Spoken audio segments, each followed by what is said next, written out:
In this video, I'm going to show you how to change the front wheel bearings on your Hyundai Santa Fe. This should cover all models from 2007 to 2012, and it should cover all engine sizes, whether it be 4-cylinder or 6-cylinder. And it's all right now on Nexus Auto. So what do you need to get this job done? Well, you need a jack stands, impact gun, or something to loosen your lug nuts, possibly even your axle nut, but we'll talk about that after. Pliers, drain pan, a pick or a flathead, a hanger or string of some sort, torque wrench, new cotter pins, a 21mm and a 32mm socket, 14mm socket, 14mm wrench, definitely need the wrench for sure, socket's optional, a star point screwdriver / Phillips head, 17mm wrench or 17mm socket, some lubricant like WD-40, a hammer, and your ratchet. So first, make sure you practice safety. Car's jacked up and supported with jack stands. Right now, the jack is on holding the car up. It is on the jack stands right now, so you want to make sure safety first. Next, you want to pull your wheels off. You need your 21mm for that. So, you know, if you're now, as I've said before, when you're pulling off wheels, if you're not using any type of impact tools or anything like that, then you want to make sure that you don't lift the car yet. You use your, if you're doing it by hand, you do it by hand and loosen these. Don't take them off, just loosen them. Because if you try and spin with a tool now, it will just spin the wheel and you can't get the leverage, right? So you want to make sure, if you're doing that, you first kind of crack the bolts, just loosen them all, and then you lift the car up and put it on the jack stands. In this case here, since I'm using my impact gun, we're just going to go ahead and pull those off.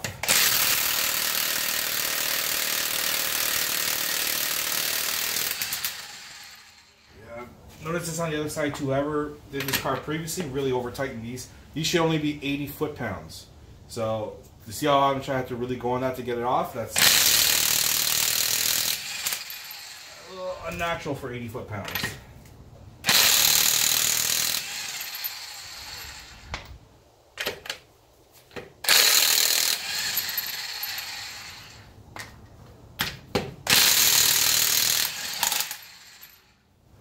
And take the wheel off. Now, as you have the wheel off here, now's the time to take off the center cap if it's possible. I don't know every model of wheel for this, but I imagine they all should have the ability to. I just don't know to what level. There's a kind of a spring in here, so use a flathead, or I'm using my pick here. You're going to take that spring out. There. And then I just take the butt end of the screwdriver. I'm just going to push out the center cap. Like so. And doing this because when you, if you want to be able to torque this properly, you want to have the weight of the car sitting on it. So, you know, and I'm going to put this back in here. So, you know, you need to have that open so you can get your torque wrench and everything onto the center. So you want to make sure when you're fitting it, it goes back into the groove. And then you just leave that aside until you're ready after you've done all your torquing and stuff at the end. Next, you've got to take off the caliper and torque member. You don't have to take off the caliper off the torque member itself, just take off the whole unit. And it's 2 bolts, one back here, the other one down behind there, right there. Not this one back here. Now these are at about 72 foot-pounds, and plus you got rust, corrosion, anything like that, depending on the year, the condition, everything. So they're going to be on there pretty tight. There's different ways to go take it off. You can try it just with a ratchet. I can almost guarantee you that won't work. You can also even turn the wheel, put the key in, turn it to on. Don't turn the car on, just turn it to the on position. Turn the wheel so that the caliper is sticking outward. Put your ratchet on and put a bar on and give that a try. I may actually have to do that. We'll see how this bolt comes out. But first thing I'm going to do is I'm just going to put my 17mm, so it's a 17mm bolts on top and bottom. I'm going to put a wrench on there first. I'm going to use a hammer and hit it, and we'll see if we can loosen it out that way. So I'm just going to go. Same for the bottom one.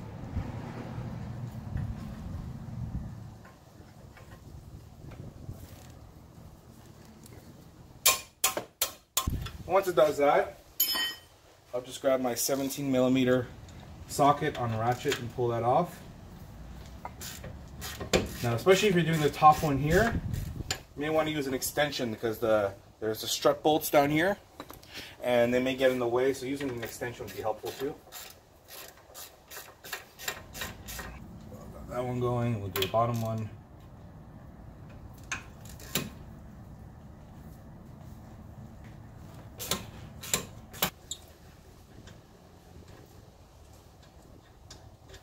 Our first bolt there.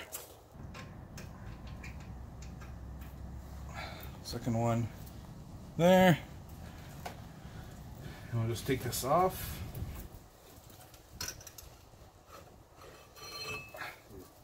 Now, ideally what would be great is if you can get a hanger or string or something and just loop it through and tie it up top.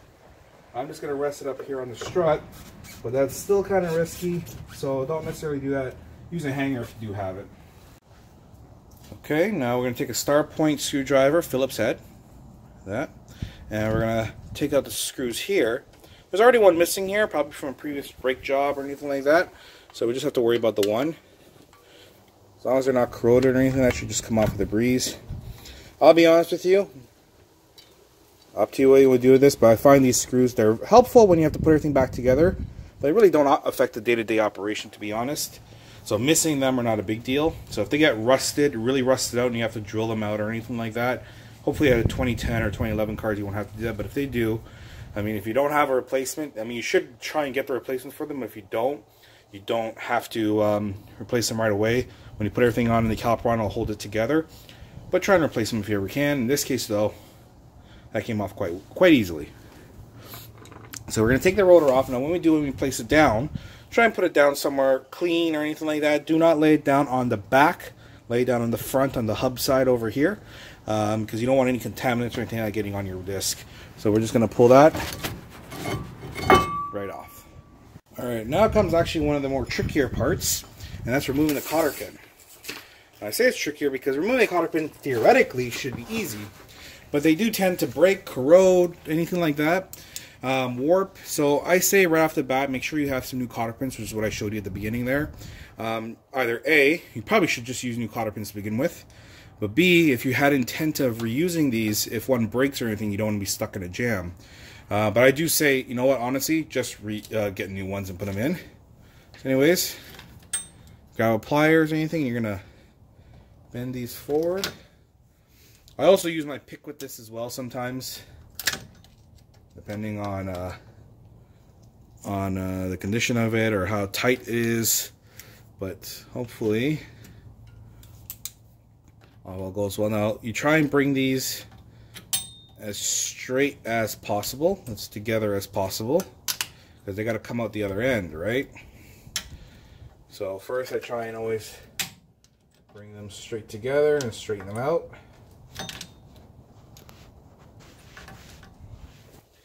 And I'll turn and around, and you grab it from the other side.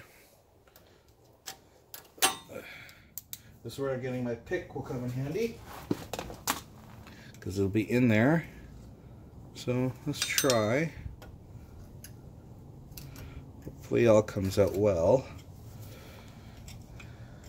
So I ended up breaking the cotter pin because it wasn't coming out.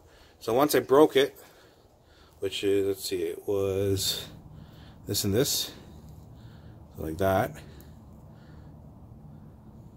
So you can see what happened here. While I was getting it was jammed up, it was twisted, which can happen, and you can't really see, so sometimes you don't even know how you're bending it or anything like that.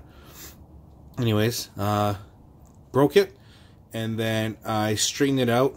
I pulled this piece out first. That came out actually fairly easy. Then I was able to get this piece out second. So sometimes you just got a result or something like that. Depends on the condition and how it's wound out in there. Alright, so now would be a good time to go ahead and spray some WD-40 or lubricant or something on your axle nut. Also at the same time, the 4 nut bolts in the back. We'll talk about that after though. Now, ideally, when you're pulling these off, you should be doing it by hand. You really don't want to be doing it with an impact gun.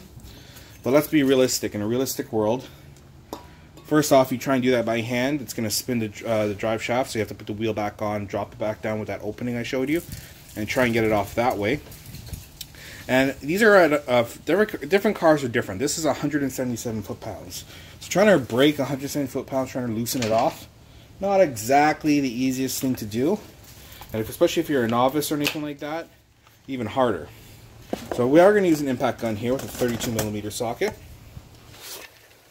But be cautious of it. Make sure you've sprayed and everything. Try and clean up if you can. Maybe you can get a wire brush to clean up some of the threads, because an impact gun could damage the drive shaft, the axle, CV axle, or it can even damage the bolt or anything like that, the castle nut. So, you know, be cautious when you're doing it. Don't just wail on it. I tend to kind of go easy.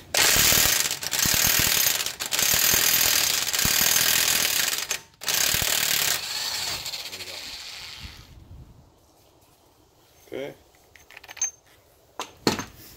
and that's it there. So now you're going to hammer on your drive shaft, not too hard. You don't want to damage it or anything like that. And you also want to take out this washer. Sometimes you got to hammer it to loosen the washer. In this case, it's just come off. You want to clean that up and everything as well. I'm just going to take the hammer and a few times.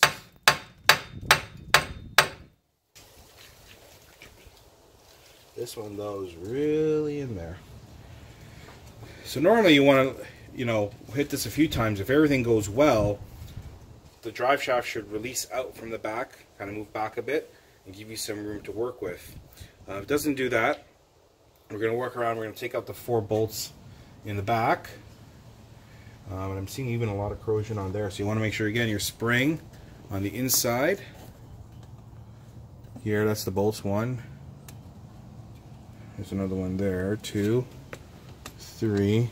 And back down there's the 4th. So you want to make sure you spray those down, and spray the back as well. Let it sit for a bit, and then start loosening those up. They're 14mm ones. So as you can see, I've put the 14mm wrench on here. There's not really a lot of room to get a ratchet or even a ratcheting wrench like I have, like this here.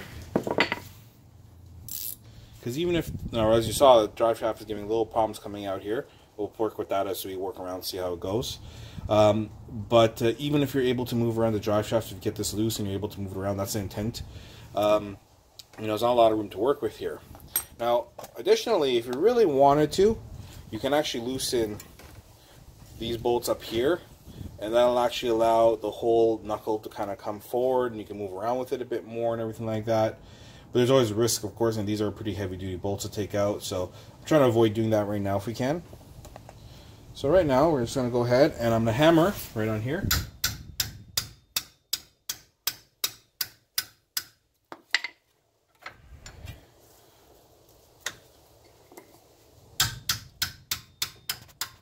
I'm going to do the same for all 4, right? Come around here. A lot of room to work with.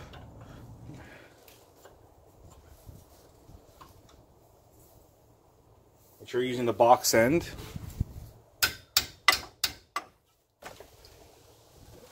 Let's see if you guys can see it better here.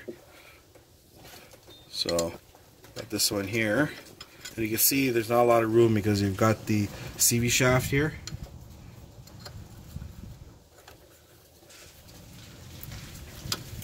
It's going to be a little tight, especially with the corrosion on the other end. If you want to help it out too, on this side, on the bolt over here, it wouldn't hurt to get, if you have a very small, one of those wire toothbrushes or anything, get some of the grime off and everything like that. Makes it a little bit easier because it's going to collect as you unwind here and make things a little harder. And you do the same now for all 4. I'm not going to film this whole thing for you guys. You'll see. It does take some time, I'll tell you right now. If you're doing it because there's not a room, you're using just a wrench and everything, probably looking at this one part alone will take you about 20 minutes or so, if everything goes well. So I'm not going to waste 20 minutes filming and seeing it, but if anything comes up while I work, anything sees, any problems, I'll definitely come in and let you know. Alright, so now I got all the bolts loose. You can see over here. The bolts themselves had no complications. All went pretty straightforward. taking them off. But of course, at some point you got to get the axle off from here, get it spindled out, because these bolts only go so far, and if this is still pressed in, it won't be able to come all the way out, so you can loosen them. So I still have the problem of getting this out here, and you don't want to hammer on the CV shaft really much at all. You want to try and avoid it at all costs, and you don't want to damage it, right? Because if you damage it, you can't get the nut back on the new CV shaft, and all sorts of problems. So all I did is I sprayed, I mean, I'll show you what I did, it's already too late now, but I sprayed it with a lot of WD-40. You can see all the corrosion and crap that came out of there. Just complete rust and everything. And then I put the castle nut on, and I'd kind of get it all the way in so it was flush. Then I'll take the hammer, just hit it a few times, because then it's kind of absorbing it across the entire range. So this has to be completely flush with the actual axle itself. Then I worked it all, then I used the impact gun and I drove it all the way down to the end, and then I drove, not over tightening, but all the way down until it was good and tight, and then I drove it right back out, and then I sprayed it again, and then I would put it back on and hammer it a couple times, drive it down back in. And what that's doing is, so first off, obviously when you're spraying, you're removing any corrosion or buildup that's in there. Then when you put this on and it's flush, right, then when it's flush on there, and you can even see now it's kind of tight to get on, that's from hammering it a couple times. You want to avoid that at all costs. But it's not too bad, and the reason for that is because, again, I use this. So when you're hammering on it, one, the castle nut absorbs some of the impact, and two, you know, if you're just hammering on this on its own, it'll spread, and when it spreads, you can't get this back on, right? You can't even get it threaded back at all. So with here now, you know, it won't spread out, so then you can still get the axle back on. Then when you drive it all the way in with your impact gun, or by hand, but by hand, again, that's going to be very hard to do, and that's the unfortunate part, because you really should be doing this by hand. You want to avoid impact tools, but unfortunately sometimes you have to. But you know, when you drove all the way this down, then it pulls the axle forward and kind of breaks a little bit of the rust a bit, and then you take it back off, spray more, all the stuff, all the crap will come out of there. You can see more and more is coming out. And then you repeat the process back and forth again and again until eventually it loosens and comes out. Then I got the 4 bolts out. So that's done now. Now you just got to take out your axle itself, and you got to hammer it out because it gets pressed in there, right, once you tighten everything up. So, you know, you're just hammering on the sides. I try and hammer into the sides or the side back, but avoid trying to hit the anything around, you know, any components around there. So you're just kind of working your way around. Whoops. Sorry. And as you see, you'll see all the rust and stuff that will come out of it. But the second thing is, around the edges there, you'll start seeing it kind of move slowly away. And you work your way around all 4 corners.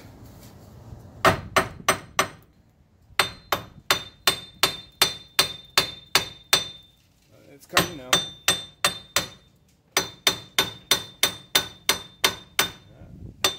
See the light? Actually, just an update for you there. See, it's really separating now.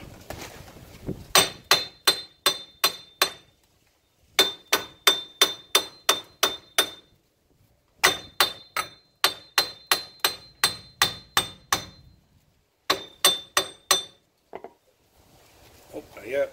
So, there we go. If all goes well, should hopefully be able to push out the axle. There we go. Came off. And there is our original bearing. See the rust, everything that was in there? You can tell a lot of stuff on there. And you can see it on there too. And that's what we have to deal with to get that off. That's the thing that's aside from the cotter pin, even getting these bolts out is a little time consuming. Not hard, just time consuming.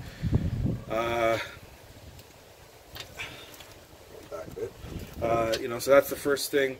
The cotter pin is always a little bit tricky. You know, most cars. And of course, you got to worry about this seizing on here and everything like that. So clean that up too. I'm gonna get a cloth and clean all that up right now.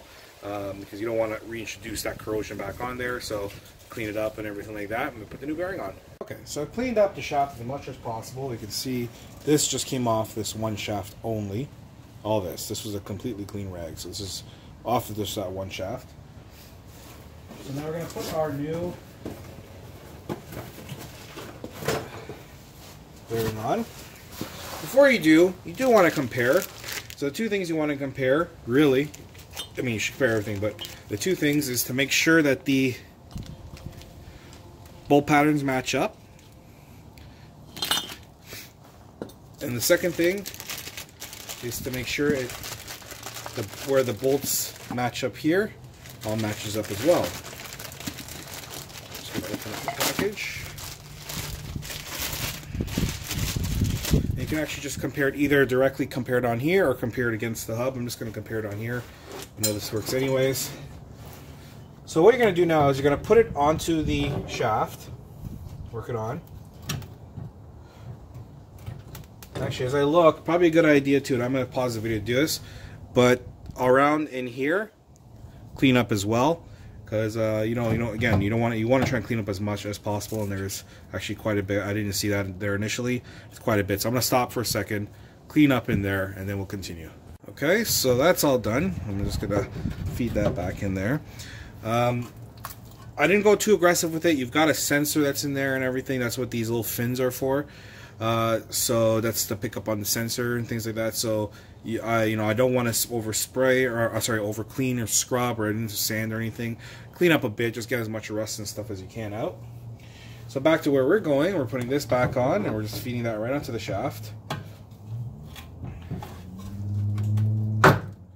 And then before you push it all the way in and get it seated inside the knuckle, get these bolts lined up on here.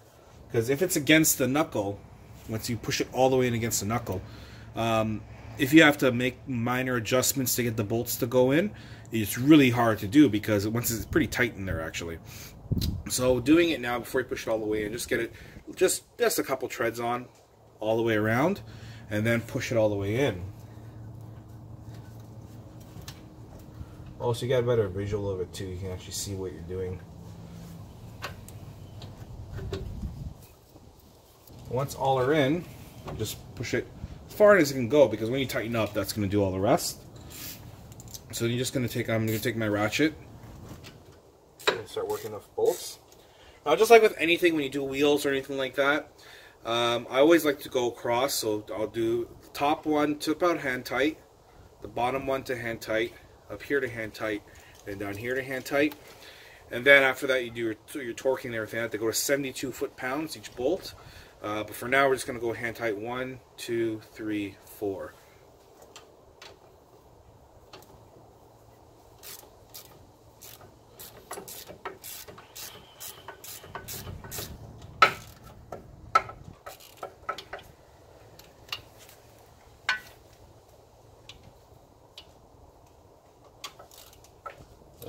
As it's already starting to feed in, no longer can you get the ratchet in there. See if I can get my ratcheting wrench. I doubt it though.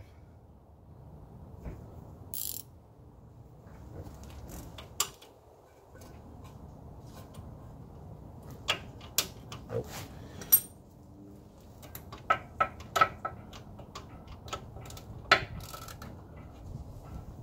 So it makes this take the longest actually.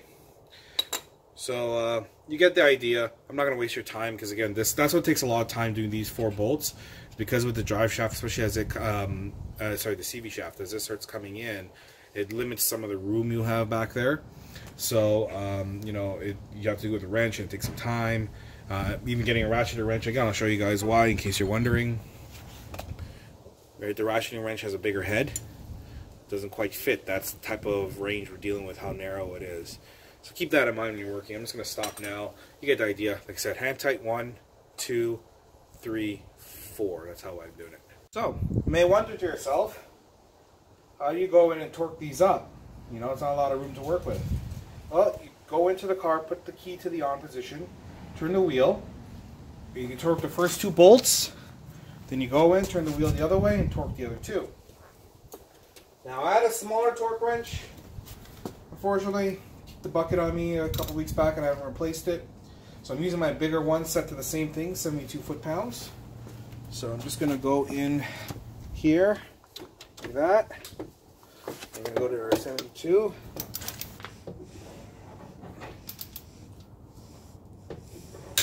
There we go. I'm going to do the same for the lower one.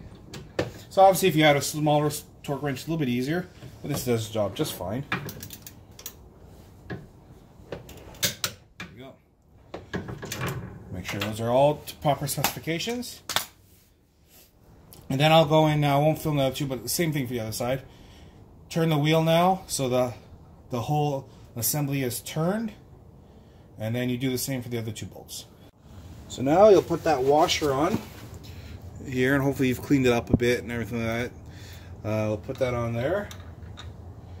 And then you've got to put on your castle nut. Doesn't give you too much trouble. Now ideally, do not use impact tools if you can avoid it at all costs. I'm going to, just to speed up the video a little bit, but really you should just be using a your 32mm socket along with a ratchet, maybe with a breaker bar, or if you have something a little more heavy duty.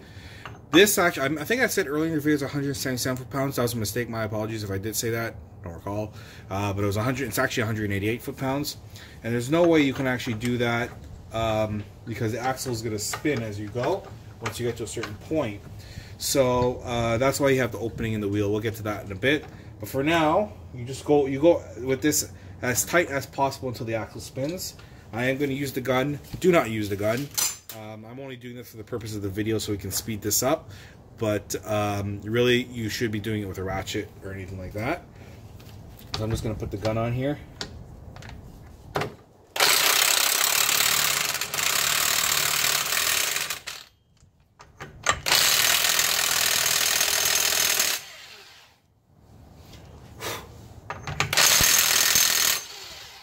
Actually, that's about as far as I want to go. But to give you an idea of how far you want to go when you're using the ratchet, is you want to go with this until you look at the back and you see that the CV shaft, you know, those splines that are on there, you want to make sure that's gone in, and then that should be good. You still need to tighten this up, but we're going to put the wheel on. I'll show you an easy way for the do-it-yourselfer to do that, which is why I took the cap off the wheel, so I'll show you that in a bit. But now that this is all set here, you can go ahead and put on your brake assembly again. Alright, so now we're going to put our rotor back on.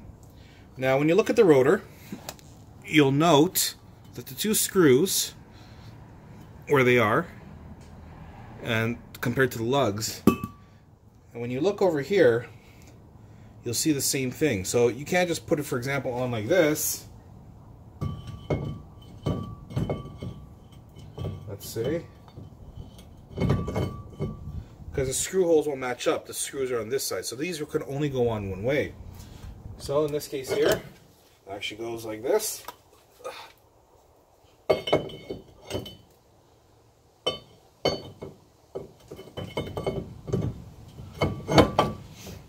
And as we saw initially, I am missing one screw, so we're only going to be putting one in.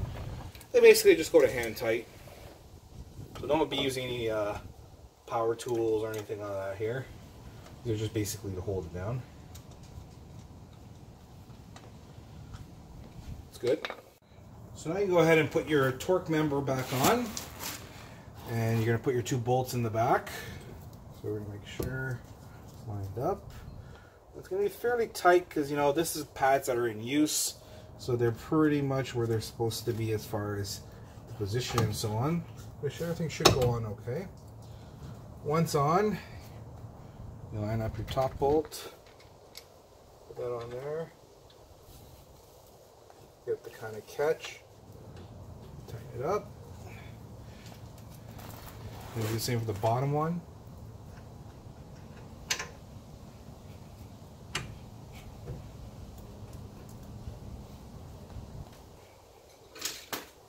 Then you just take your 17mm. It's going to go on the ratchet.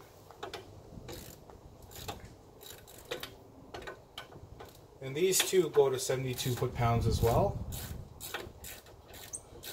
same as before, I'll go to pretty much hand tight for the top bolt, and then I do the same for the bottom bolt.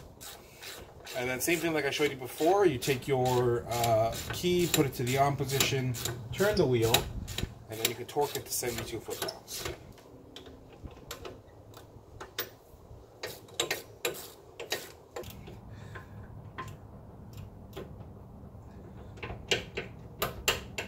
Just got stuck there. I'll work on that anyways. Anyways, you get the idea though. So at this point here now, I'm going to go to hand tight, and then you torque to 72 foot-pounds. So now we go ahead and put the wheel on. Line it up here.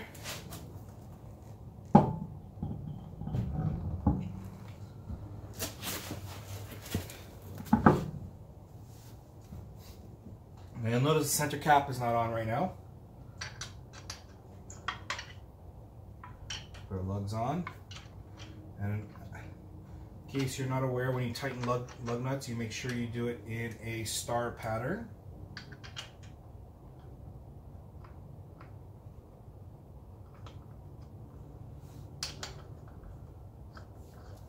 So we'll start off with the lock one here.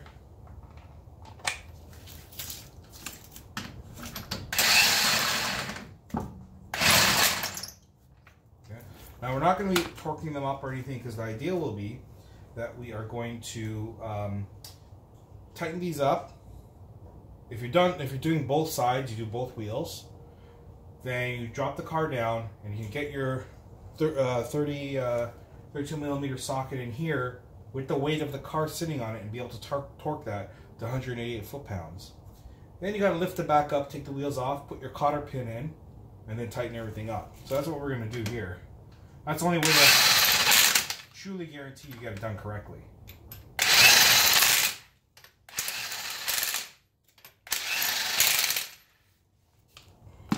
Alright. Alright, so now we just take our torque wrench, put that directly onto our castle nut. Make sure it's all good. And now we just take our cotter pin, put it through.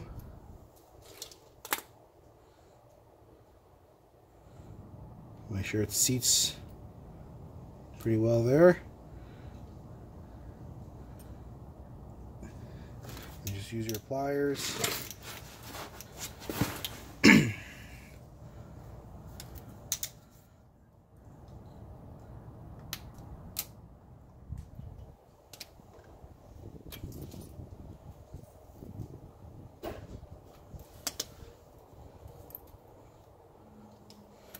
Bring it around.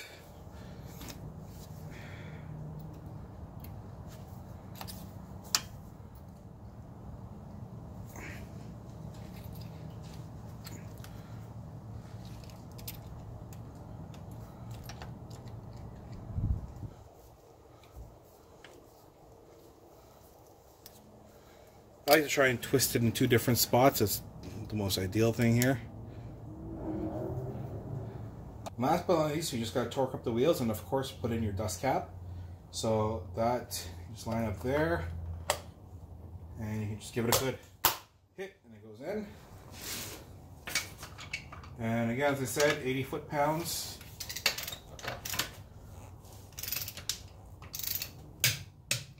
And you do a star pattern.